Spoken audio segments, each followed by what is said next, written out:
look, first of all, thank you all very much.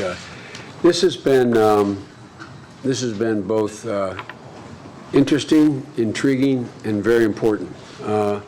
As was pointed out, I'm not going to identify each of the panelists, for I haven't asked their permission to who said what, but as been pointed out, Japan, like many other countries around the world, in Europe and in Asia as well, is running into a bit of a conundrum, which is that birth rates are slowing and or declining or in the negative territory, both in Europe and in parts of Asia, in Japan.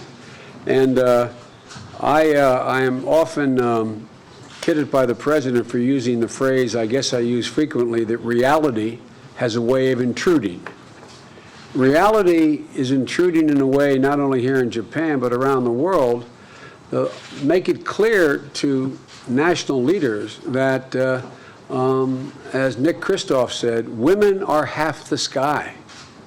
Women are half the sky. They are half the brain power. They are half the energy. They're half the innovation. And so many countries, including to some degree ours, waste that asset. Waste that asset. And so it's not only the right thing to do based on issues of equality that we feel very strongly about, the President and I and the ambassador and both ambassadors, but it has profound direct economic impact on the GDP of a country. And so one of the good things that's occurred is the growing realization, in some places out of necessity, I'm not just speaking of Japan now, out of necessity, that women have to be fully included and engaged in the workforce and in leadership. I said earlier that, some advocates argue that the reason to have women more involved in leadership positions is they're gentler and kinder. I've never found that to be the case. They're as tough, they're as strong, they're as everything as a man is, and vice versa. But the important thing that's different is just like men, they bring a different perspective. A different perspective. And that perspective sometimes shines the light on the avenue that no one thought about pursuing. I was telling them I recently met with Lee Kuan Yew in Singapore. And he is much older now. I think he's 92. He's not in the same physical condition, but his mind is as sharp and as incisive as it ever has been. And I asked him, I said, what's going on in this part of the world? What's going on in China now? What's going on in India? He said, well, they're in America looking for the black box.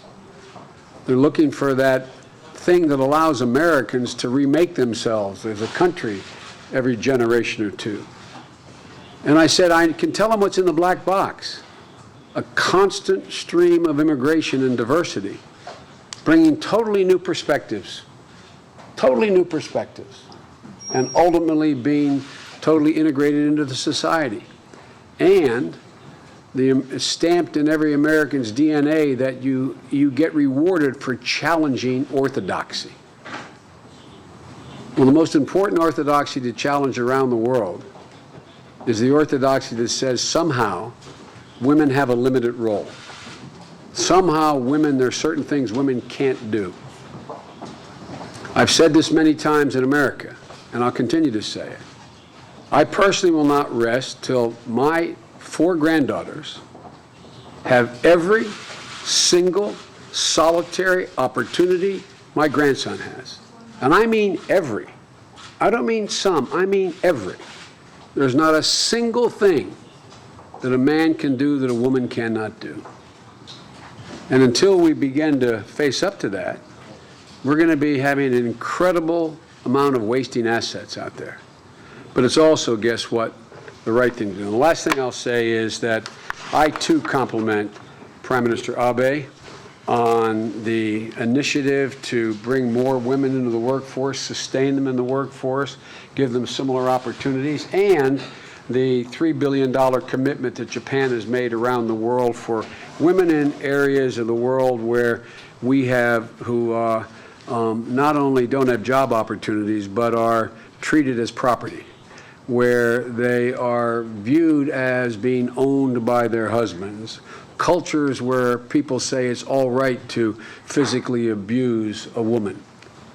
There's never, never, never in any culture, any place, anywhere that makes it justified for a man to treat a woman physically in an inhumane way.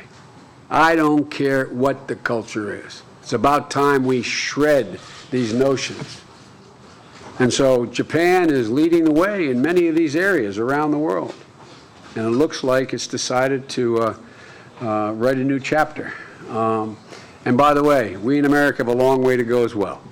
But there's an inevitability to this march. There's an inevitability to it. And it was, I'm delighted to be here with 6 people, 2 men and 4 women who have slightly different perspectives on how to do it, but absolutely firmly committed to the notion that the women of Japan hold Japan's future in their hand, as well as any man in Japan holds the future. So thank you all for having me. It's been a great honor to be with you, and Thank you. I look forward to seeing you. Thank you very much. Thank you very Thank you. much. Thank you. Yeah.